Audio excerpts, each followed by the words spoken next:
আমি আসলে এখানে স্লোগানের কারণে কথা কিছুটা কম বুঝতে পেরেছি, যেহেতু বুঝতে পারলাম আন্দোলনটার বিষয়ে জানতে চেয়েছেন এবং যৌক্তিকতার বিষয়ে জানতে চেয়েছেন হয়তো সেক্ষেত্রে বলা যেতে পারে যে আন্দোলন আসলে চলছে, দর্শকরা বা সমর্থকরা আসলে দেশের ফুটবল যে জাগ্রত হয়েছে তাতে কিন্তু এটা একটা বড় সাইন অ্যান্ড সিম্বল। অনেক আগে বাংলাদেশের ফুটবলে স্কোয়াড কেমন হবে, দল কী হবে, জাতীয় দল বা ক্লাব, সে ধরনের একটা উন্মাদনার পথে নেমে আসা মানুষজনের বা উন্মাদনা, সেইটি কিন্তু আবার নতুন করে ফিরে এসছে, এটি বলা যায়। আর যৌক্তিকতার বিষয়ে যদি বলি, শুয়েব কোচ সাধারণত ডিসিশন নিয়ে থাকেন এবং তার কাছে পুরো ওভারঅল তিনি ভালো মনে করেন যে এটা যাকে যে পজিশনে খেলাবেন, কাকে খেলাবেন এবং কীভাবে খেলাবেন, কাকে রাখবেন তার পরিকল্পনায়।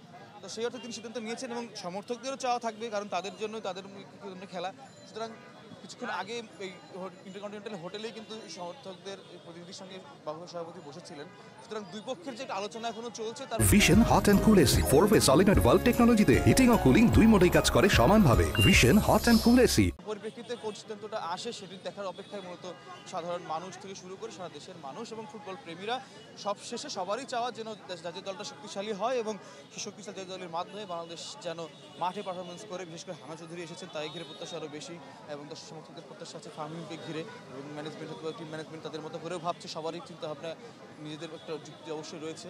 তো সেই ক্ষেত্রে সবার চাওয়া কিন্তু এক জায়গায় মিলছে, যেন বাংলাদেশ দলটা শক্তিশালী হয় এবং বাংলাদেশের ফুটবলটা এবং মাঠে যেন সত্যিকারের পারফরমেন্স করে যেন ফিরতে পারে। এতদিন যে কথা বলা হয়েছে, যে পারফরমেন্স প্রত্যাশা করা হয়েছে, চাওয়া হয়েছে, দেখা হয়েছে, কিন্তু এবার সবাই যদি সত্যিকারের প্রতিফলনটা অন্তত মাঠের পারফরমেন্সে বাংলাদেশে আসুক, এবং সেটি নিঃসন্দেহে ফুটবল যেহেতু গোলের খেলা, সবাই চায় যে বাংলাদেশ বা তার নিজ পছন্দের দল জয় পাক, এবং সেটি মূলত সবার লক্ষ্য, এবং সেই জন্যই তাদের এই আন্দোলন এবং টিম ম্যানেজমেন্টের নিজেদের চিন্তাভাবনা। তো শুয়েব সবার সেই লক্ষ্যটার সামনে রেখে দেশের ফুটবল জাগ্রত হচ্ছে, এবং ঝামজাকে নিয়ে এরই মধ্যে বাড়তি একটি উন্মাদনা তৈরি হয়েছে। সংবাদ সম্মেলন হয়েছে, তিনি জানিয়েছেন প্রত্যাশার কথা, অধিনায়ক জানিয়েছেন প্রত্যাশার কথা, কেউ জানেন সবার মধ্যে প্রত্যাশা এবং কিছু করে দেখানো তারা না। এবং ফয়জুল, আপনাকে অসংখ্য ধন্যবাদ।